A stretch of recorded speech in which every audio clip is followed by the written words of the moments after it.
Vamos a terminar el capítulo 8. Hace una semana comenzamos a estudiar el capítulo 8. Vimos la primera parte del capítulo 8. Vamos a terminar el capítulo 8 del libro de Hechos. Versículos 26 al 40. Hemos venido hablando de la iglesia, cómo comenzó, por qué se extendió por todo el mundo, a pesar de los retos que enfrentó.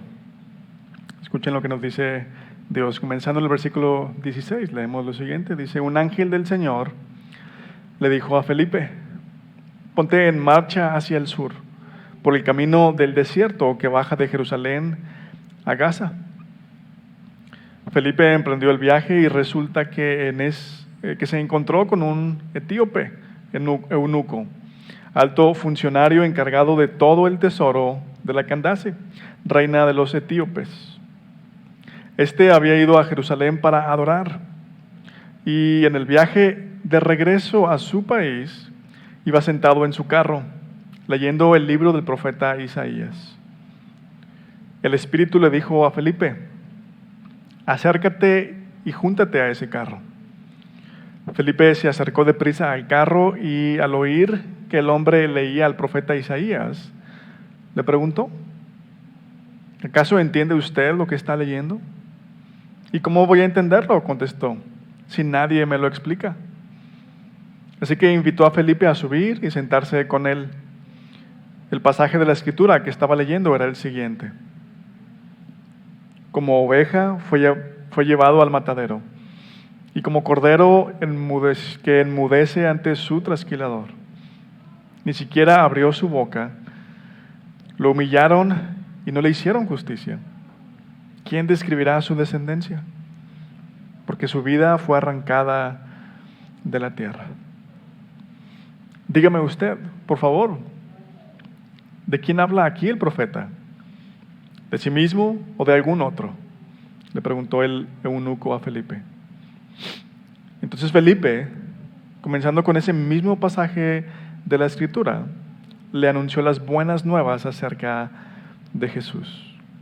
Mientras iban por el camino, llegaron a un lugar donde había agua. Y dijo el eunuco: mire usted, aquí hay agua. ¿Qué impide que yo sea bautizado? Entonces mandó parar el carro y ambos bajaron al agua. Y Felipe lo bautizó. Cuando subieron del agua, el Espíritu del Señor se llevó de repente a Felipe. El eunuco no volvió a verlo, pero siguió alegre su camino. En cuanto a Felipe, apareció en Azoto y se fue predicando el evangelio en todos los pueblos hasta que llegó a Cesarea. Vamos a orar a nuestro Dios y Padre, esta es tu palabra, y por medio de ella nos muestras cómo tu palabra, cómo el evangelio se extendió a todas las culturas del mundo, a todos los lugares del mundo. Danos ojos para verte aquí, Señor, para verte en ellas, para escucharte. Danos un corazón humilde para obedecerte. Lo pedimos en el nombre de Jesús. Amén. Hace una semana decía que la iglesia es para todos. Jesús vino a salvar personas de toda nación. Hablábamos de qué es la salvación, para quién es la salvación y cómo recibimos la salvación. Y esta mañana vamos a hablar de por qué el mensaje cristiano, por qué el evangelio trascendió culturas. Hoy en día es muy común escuchar esta idea, que cada quien podemos creer lo que queramos. Creer algo está bien, mientras no busquemos imponer nuestras creencias a los demás. Y esto sucede en parte por lo que hemos visto que sucede en la historia. Hubo una época oscura que la iglesia atravesó, donde la iglesia persiguió y condenó a quienes no creían su mensaje. Pero esto no es verdad acerca de la iglesia primitiva, como hemos venido viendo. La iglesia primitiva Prácticamente sus primeros 300 años, la iglesia no tenía poder. Fue una iglesia amenazada, perseguida. Muchos cristianos perdieron su vida por su fe. ¿Qué tenía la iglesia que ofrecerle al mundo? ¿Por qué gente de todo el mundo se estaba convirtiendo al cristianismo? En la primera parte del capítulo 8 vimos que los samaritanos se convierten en el cristianismo. Ellos no se llevaban con los judíos, pero ellos se convierten al cristianismo. Un hechicero se convierte al cristianismo. En esta historia vemos a un hombre africano, a un etíope, convirtiéndose al cristianismo. El siguiente capítulo 9, habla de un hombre que perseguía a la iglesia y se convierte al cristianismo. Y un capítulo más adelante, el capítulo 10, nos habla de un centurión romano que se convierte al cristianismo. ¿Qué está pasando? ¿Qué tiene la iglesia que ofrecer al mundo? Porque todos se están convirtiendo. No, si queremos entender lo que está pasando, necesitamos entender tres cosas. Necesitamos entender el propósito de Dios. No fue idea de los discípulos ir por el mundo y hablar el mensaje de Jesús. De hecho, fue idea de Jesús. Al inicio de Hechos es Jesús quien les dice: espérense aquí hasta que reciban el Espíritu Santo y después ustedes me van a ser testigos en todo el mundo. Algo más que explica lo que está pasando, porque todos se están convirtiendo al cristianismo, es el pesar humano. Cualquier cultura, en cualquier lugar, experimenta un pesar, porque las cosas no están bien. Cuando ponemos estas dos cosas juntas, el propósito de Dios para la iglesia, el propósito de Dios en el mundo y el pesar humano, cuando las ponemos lado a lado y somos humildes, entonces vemos una conversión en la gente. ¿Ok? El propósito de Dios. Por eso la iglesia creció. La iglesia creció porque este propósito de Dios habla a nuestro pesar humano.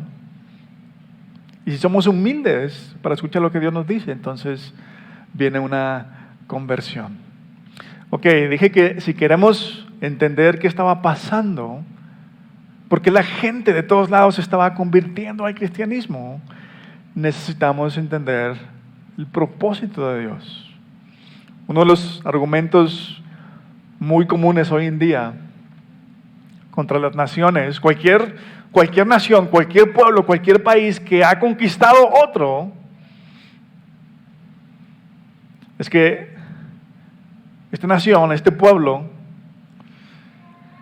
llegaba a imponer sus costumbres, su cultura, su religión, y destruía la del pueblo conquistado.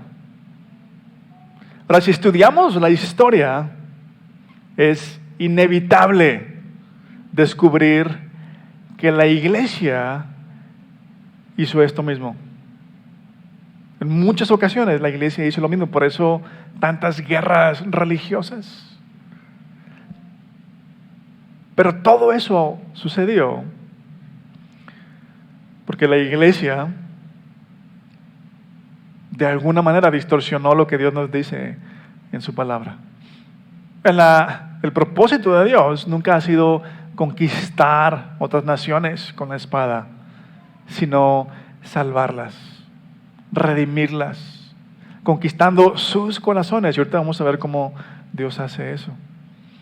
La historia de esta mañana es un ejemplo de lo que Dios hace, del propósito de Dios. Vean, el pasaje comienza diciéndonos en el versículo 26 lo siguiente: un ángel del Señor le dijo a Felipe: ponte en marcha hacia el sur por el camino del desierto que baja de Jerusalén a Gaza.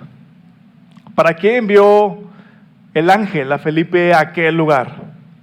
¿Por qué lo manda por ese camino?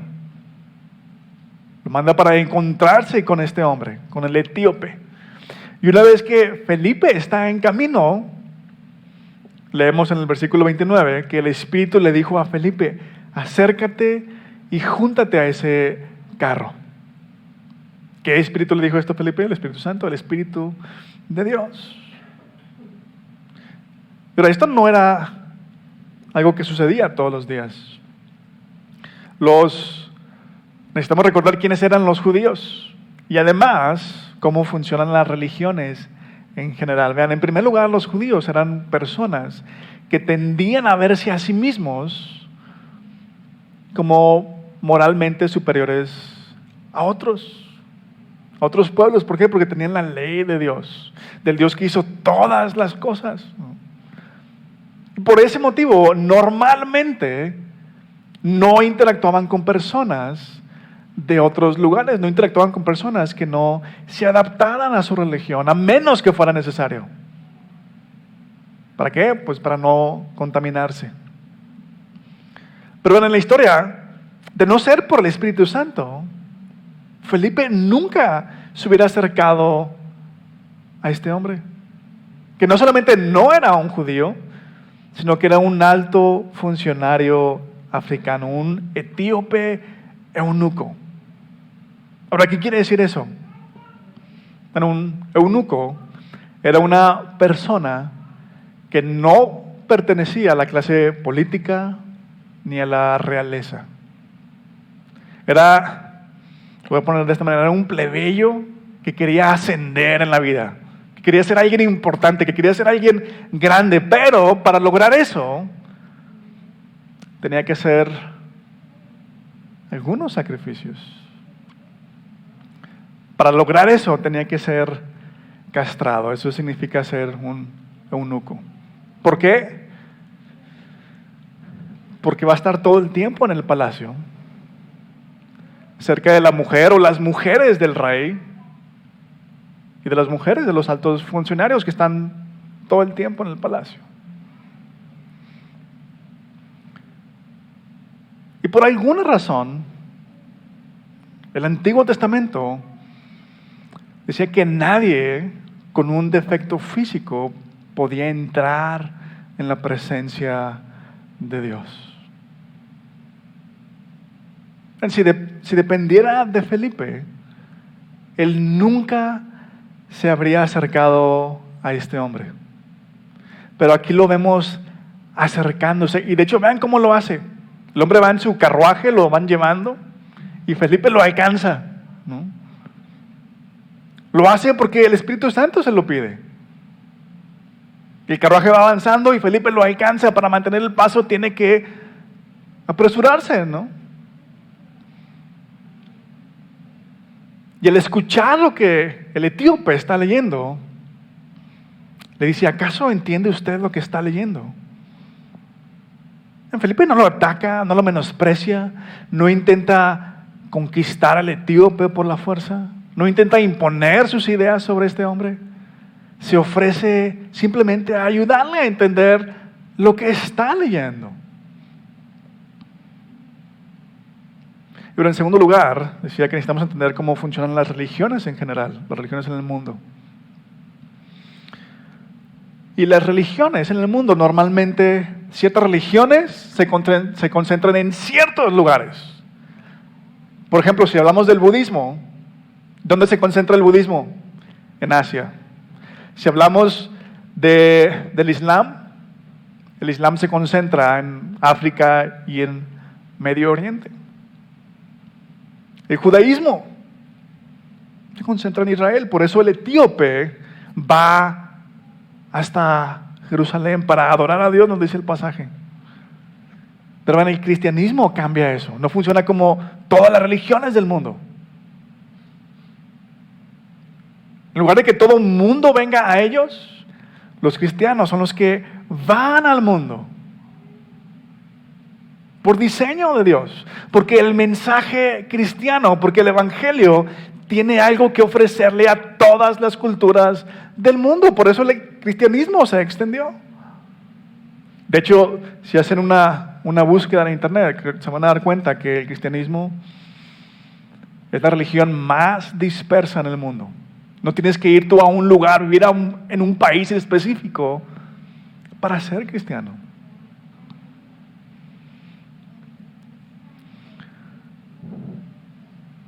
Bueno, toda cultura tiene cosas buenas y malas.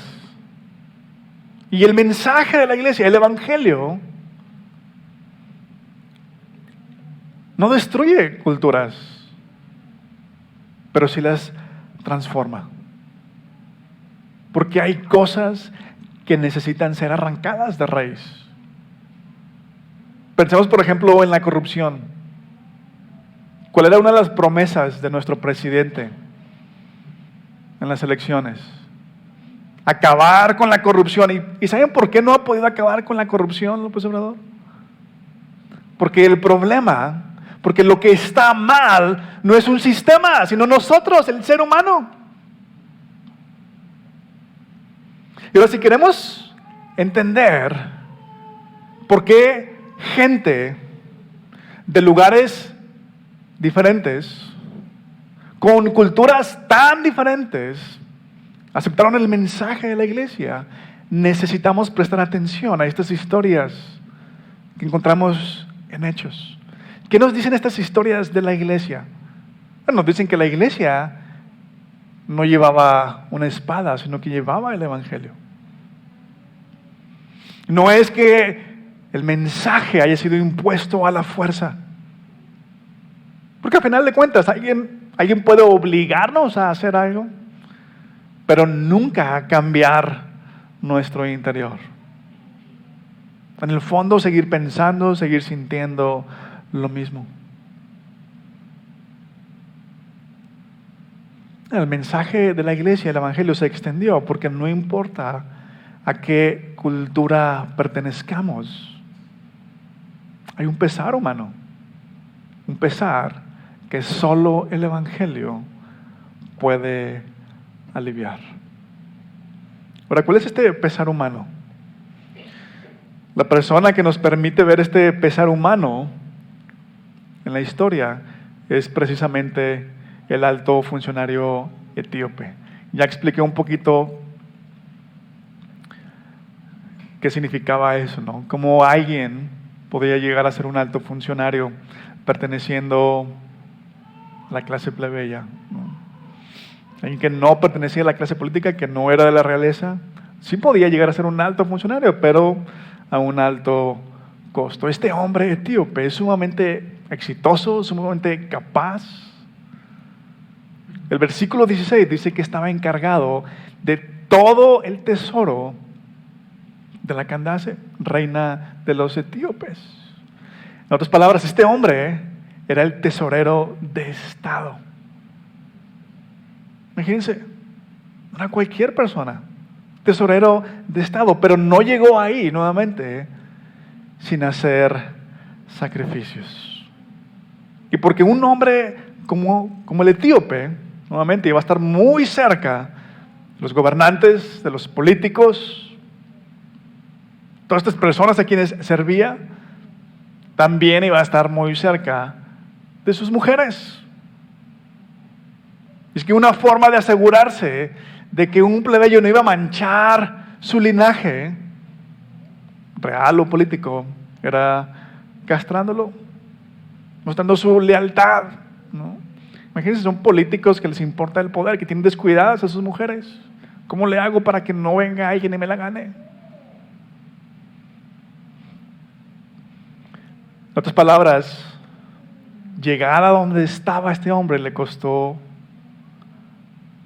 una familia. Hay personas que hacen lo mismo hoy en día. Se vuelcan a su trabajo, descuiden a sus familias y para cuando voltean se dan cuenta que ya no tienen familia. Hay quienes han asesinado para lograr el éxito. Lo sabemos con los políticos. Hace algunos años, en 2020, la actriz Michelle Williams decía estar orgullosa de haber abortado un bebé porque si no lo hubiera hecho, no estaría recibiendo el Globo de Oro que ganó en el 2020. Hay quienes están dispuestos a ir contra todo el mundo por una relación. Es que tú no sabes, tú no la conoces, tú no lo conoces, ¿no? Y están dispuestos a ir contra todo mundo por una relación. Pero esto no es nada nuevo. Todos estamos dispuestos a hacer sacrificios para llegar a donde queremos estar. Para llegar a donde creemos que seremos felices. La pregunta es si esos esfuerzos son suficientes, o mejor aún, si llegar a esa meta, ese objetivo, ese propósito que nos pusimos, será suficiente. Porque aquí tenemos a un hombre que la hizo en grande, es el tesorero de un país entero. Hizo los sacrificios que tenía que hacer. Este hombre siempre quiso y aún así no está satisfecho. Ahora, ¿cómo sabemos que no está satisfecho? Bueno, este hombre no era un judío, era un africano que viajó desde Etiopía hasta Jerusalén. Recorrió miles de kilómetros. Un viaje a pie, no recuerdo si eran 3,000 o 4,000 kilómetros. De Etiopía hasta Jerusalén. Un viaje como este, en aquel tiempo, era un viaje de bastantes meses. Eso implicaba ausentarse de su trabajo. Y ausentarse tanto tiempo de su trabajo era arriesgarse a regresar y a no tener un trabajo. ¿Qué llevó a este hombre a realizar este viaje de meses? Él está en la cima. Y el versículo 27 nos dice que fue a Jerusalén para adorar. Este hombre está en la cima del mundo. Tiene dinero, tiene una posición envidiable, tiene sus propias creencias, lo que sea que crean los etíopes, y aún así va a adorar a Jerusalén. ¿Por qué? Todavía hay un vacío en su interior. Estoy en la cima del mundo, pero ¿y qué más? ¿De qué se trata la vida? No sabemos exactamente cómo, pero este hombre escucha del Dios de los judíos. De hecho, había una comunidad judía en África, ¿no? Pero de alguna manera este hombre escucha del Dios de los judíos, por eso va hasta Jerusalén. Y llega hasta ahí, ¿qué creen?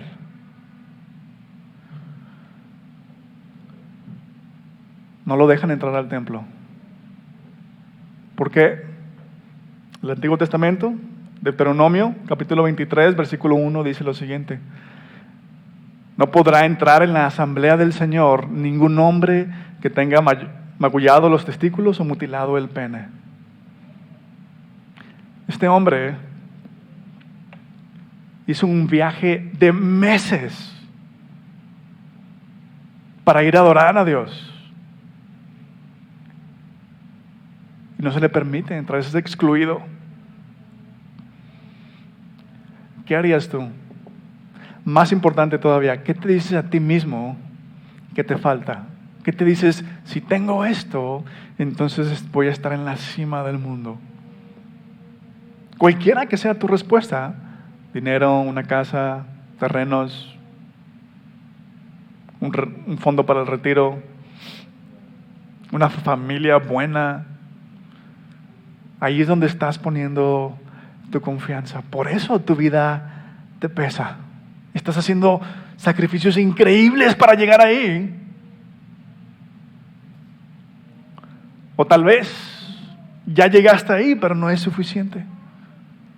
La casa no fue suficiente, el carro no fue suficiente, estar con X persona no fue suficiente, casarte no fue suficiente, divorciarte no fue suficiente, el dinero no fue suficiente, y ahora piensas, no, pero si tengo esto otro, ahora sí mi vida va a ser diferente. ¿Será? Bueno, el pasaje nos apunta en otra dirección. Nos dice que la solución está en otra dirección. Esta historia nos enseña que necesitamos ser convertidos. Si queremos experimentar plenitud en la vida, necesitamos ser convertidos. ¿Y qué es ser convertido? Es cambiar desde lo más profundo de nuestro ser la forma en que vemos el mundo. Bueno, ¿y cómo hacemos esto? Bueno, hablemos de la conversión.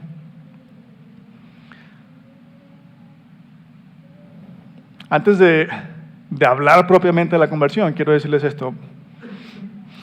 Vean, hay un prerequisito para que alguien se convierta.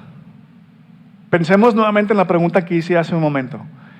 ¿Qué harían ustedes si después de haber realizado un viaje tan largo, de haber gastado miles de pesos, de arriesgar sus trabajos, son rechazados en el templo al que van a adorar? ¿Qué haríamos? La mayoría de nosotros estaríamos furiosos, inconsolables, tal vez incontenibles. No. Pero vean lo que hace este hombre. El versículo 28 dice: en el viaje de regreso a su país, iba sentado en su carro leyendo el libro del profeta Isaías. ¿De dónde sacó este hombre la copia de Isaías? Seguramente la compró en Jerusalén. A pesar de que es rechazado, este hombre no está amargado. Él está buscando el significado de la vida. No importa que me hayan rechazado. Yo escuché algo del Dios de los judíos y yo quiero conocer a este Dios. Y no solamente esto, vean, el hombre se pone a leer a Isaías y admite que no entiende. ¿Qué significa todo esto? Pensemos en quién es este hombre nuevamente. A pesar de ser un alto funcionario etíope, a pesar de su riqueza y su grandeza, está en la cima del mundo, este hombre reconoce que no sabe de qué se trata la vida. Lo ha conseguido todo materialmente hablando, pero no sabe si valió la pena. Hay humildad en este hombre. En la cima del mundo, dice: no sé de qué se trata la vida. Es el prerequisito para la conversión. Si alguien no tiene esta actitud, difícilmente va a experimentar una conversión o el poder del Evangelio obrando en su vida. ¿Por qué? Porque el Evangelio es para los débiles, para los necesitados. No importa en qué estrato socioeconómico estés, para los débiles, para los necesitados, para los pecadores, para los que no saben qué hacer con su vida. Entonces creo que es un buen momento para hacer un alto en tu vida y decir: ok, vives frustrado por muchas cosas, no te vas bien con tu esposo, con tu esposa, las cosas no están saliendo bien. Tienes la humildad de este hombre y decir: bueno, quizás soy yo el problema. No sé de qué se trata, no sé para qué he estado viviendo.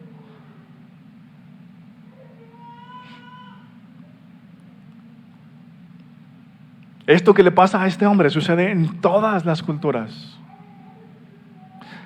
Por eso el Evangelio es para todos. Y por eso solamente el Evangelio puede quitarnos este pesar humano. Escuchen lo que va leyendo el etíope. Va leyendo Isaías, específicamente el capítulo 53 de Isaías, versículos 7 y 8. Como oveja fue llevado al matadero y como cordero que enmudece ante su trasquilador, ni siquiera abrió su boca. Lo humillaron y no le hicieron justicia. ¿Quién describirá su descendencia? Porque su vida fue arrancada de la tierra. Imagínate que tú eres este hombre y lees este pasaje. ¿Qué es lo que saltaría de la página del libro de Isaías? Tú eres este hombre que viajó miles de kilómetros para ir a adorar a Dios, para ir a conocer a Dios. La hiciste en grande, hiciste sacrificios, no puedes tener una familia ya. Escucha la duda de este hombre. Le dice a Felipe: dígame usted, por favor, ¿de quién habla aquí el profeta? ¿De sí mismo o de algún otro? En En otras palabras, le está diciendo a Felipe, si no se trata del profeta, ¿de quién se trata entonces? ¿Se tratará de mí?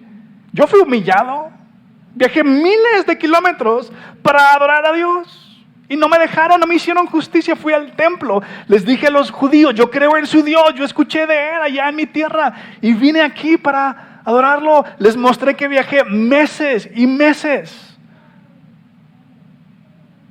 para estar ante su Dios. Y aún así no me recibieron. Luego la pregunta, dice, ¿quién describirá su descendencia? Él no puede tener hijos. Él se va a ir de este mundo sin dejar un legado, sin que nadie se acuerde de él.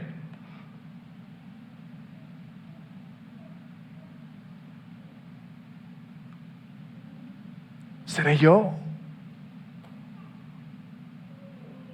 Está hablando de mí el profeta. Nadie se va a acordar de él, pero ¿quién se acuerda de él? Dios lo incluye en la historia. Por eso sabemos tú y yo de este hombre. El pasaje dice, entonces Felipe, comenzando con ese mismo pasaje de la Escritura, le anunció las buenas nuevas acerca de Jesús. Felipe le explica que la Biblia, que la vida entera se trata de Jesús, no de nosotros. Que Él fue llevado al matadero, que Él fue humillado, que a Él no se le hizo justicia. Que la forma en la que lidiamos con el pesar humano es viendo lo que Jesús hizo por nosotros. La vida no se trata de lo que nosotros hacemos para superarnos, para sentirnos aceptados, para sentirnos amados, para sentirnos dignos, para decir, mi vida valió la pena porque hice esto. Unos versículos antes de lo que está leyendo este hombre, mismo capítulo de Isaías 53, versículos 4 y 5, dicen lo siguiente: ciertamente Él cargó con nuestras enfermedades y soportó nuestros dolores, pero nosotros lo consideramos herido, golpeado por Dios y humillado. Él fue traspasado por nuestras rebeliones y molido por nuestras iniquidades. Sobre Él recayó el castigo, precio de nuestra paz, y gracias a sus heridas fuimos sanados. ¿Quieres ser sanado del pesar humano? Las cosas que no están bien en tu vida. Ve lo que Jesús hizo, no lo que tú has hecho o lo que tú puedes hacer. Todo lo que Isaías describe se refiere a Jesús. Y Jesús hizo todo esto voluntariamente. Siendo Dios, se hizo hombre y Él hizo el único sacrificio que cuenta. El máximo sacrificio, no para conseguir un nombre, sino para darnos a ti y a mí un nombre. Capítulo 56 de Isaías, versículos 3, 4 y 5 dicen lo siguiente: el extranjero que por su propia voluntad se ha unido al Señor no debe decir, el Señor me excluirá de su pueblo. Tampoco debe decir el eunuco, no soy más que un árbol seco. Porque así dice el Señor: a los eunucos que observen mis sábados, que elijan lo que me agrada y sean fieles a mi pacto, les concederé ver grabado su nombre dentro de mi templo y de mi ciudad. Eso les será mejor que tener hijos e hijas. También les daré un nombre eterno que jamás será borrado. Por eso este hombre, por eso el eunuco le dice a Felipe: mire, ahí hay agua. ¿Qué impide que yo sea bautizado en sus palabras? Yo creo todo lo que me dijo. Quiere comenzar una nueva vida. Nadie lo amenazó, nadie lo forzó, no fue menospreciado por su condición. Al contrario, a pesar de ello, el mensaje era para él. El mensaje era para él por ello. Y el mensaje lo convirtió. Y este mensaje también es para ti. Tal vez necesitas ser convertido. Tal vez solamente necesitas recordar para quién has estado viviendo y admitir que no has estado viviendo para el único que puede darte un nombre y arrepentirte de ello y creer que Dios nos ha hecho sus hijos, los hijos del Rey. Vamos a orar. Padre nuestro, Rey de Reyes, Señor Jesús, te damos gracias por el sacrificio máximo, no para hacerte de un nombre, sino para darnos uno a nosotros. Concédenos el arrepentirnos de vivir para nosotros, de buscar llegar a la cima, lo que sea que esto signifique para cada uno de nosotros, Señor, como este hombre lo hizo, y al final estaba vacío. Concédenos arrepentirnos de vivir de esta manera y ponerte a ti en el centro de nuestra vida, para gozarnos en esta vida desde ahora, para tener paz,